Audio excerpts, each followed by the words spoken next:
ಅಯ್ಯೋ what is this ಕೆಸರುಗದ್ದೆ ಕ್ರೀಡಾಕೂಟಯ ಅಂದ್ಬಿಟ್ಟು ಗಾಡಿ ನಿಲ್ಲಿಸಿ ಒಳಗಡೆ ನುಗ್ಗಿದೆ.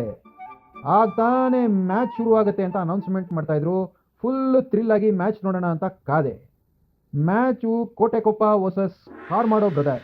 ನೋಡಿ ಕೋಟೆಕೊಪ್ಪದವರು ಎಷ್ಟು ಚೆನ್ನಾಗಿ ಪ್ರಾಕ್ಟೀಸ್ ಮಾಡ್ತಾಯಿದ್ರೆ. ಅವರು ಹೋದ ವರ್ಷ ಚಾಂಪಿಯನ್ಸ್ ಆಗಿದ್ರಂತೆ. ಅವ್ರು ಮಾಡೋ ಪ್ರಾಕ್ಟೀಸ್ನಲ್ಲೇ ಅವ್ರ ಬಂಡವಾಳ ಗೊತ್ತಾಗ್ಬಿಡುತ್ತೆ. ಇನ್ನು ಕಾರ್ಮಾಡೋ ಬ್ರದರ್ಸು ಅಲ್ಲಿ ಇಲ್ಲಿ ಅರ್ಟ್ಕೊಂಡು ಮಾತಾಡ್ಕೊಂಡು ಏನೋ ಕಾಟಾಚಾರಕ್ಕೆ ಮಾಡ್ತಾಯಿದ್ರು. ಅವ್ರದ್ದು ಯಾಕೋ ಪ್ರಾಸ್ಪೆಕ್ಟ್ ಡಲ್ ಆಗಿದೆ ಅಂತ ಅನಿಸಿ ನಾನು ಚಕ್ ಅಂತ ಕೋಟೆಕೊಪ್ಪ ಸಪೋರ್ಟರ್ ಆಗ್ಬಿಟ್ಟೆ.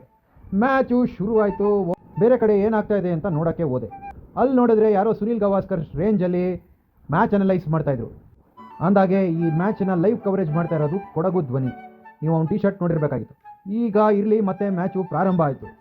ಕೋಟೆಕೊಪ್ಪದವರು ಮತ್ತು ಕಾರ್ಮಾಡೋ ಬ್ರದರ್ಸು ತೀವ್ರವಾಗಿ ಸೆಣಸಾಟಕ್ಕೆ ಕೆಸರು ಗದ್ದೆಯಲ್ಲಿ ಜಂಪ್ ಮಾಡೋಕ್ಕೆ ಶುರು ಮಾಡಿದ್ರು. ಯಾರಿಗೆ ಪಾಯಿಂಟ್ ಸಿಗುತ್ತೋ, ಬಿದ್ದರೆ ಕೆಸರು ಬಾಯಿಗೆ ಬೀಳುತ್ತೋ ಅಂತ ನಾನು ಯೋಚನೆ ಮಾಡ್ತಾ ಮ್ಯಾಚ್ ನೋಡ್ತಾ ಇದ್ದೆ. ತುಂಬ ಎಕ್ಸೈಟಿಂಗ್ ಹಂತಕ್ಕೆ ತಲುಪ್ತಾ ಇತ್ತು ಮ್ಯಾಚು. ಜನ ಕಾರ್ಮಾಡೋ ಮತ್ತು ಕೋಟೆಕೊಪ್ಪದವ್ರಿಗೆ ಈಕ್ವಲ್ ಆಗಿ ಸಪೋರ್ಟ್ ಮಾಡ್ತಾರೆ. ಸರಿ, ಇನ್ನು ಮ್ಯಾಚ್ ನಾನು ಕೂತ್ಕೊಂಡು ನೋಡ್ತಾ ಇದ್ದರೆ ನನಗೆ ಟೆಂಪ್ಟೇಷನ್ ಆಗಿ ನಾನು ಕೆಸರು ಗದ್ದೆಗೆ ನುಗ್ಬಿಟ್ಟು ಕೆಸರಲ್ಲಿ ಬೀಳ್ತೀನೋ ಅನ್ನೋ ಭಯಕ್ಕೆ ಓಡೋಗ್ಬಿಟ್ಟೆ.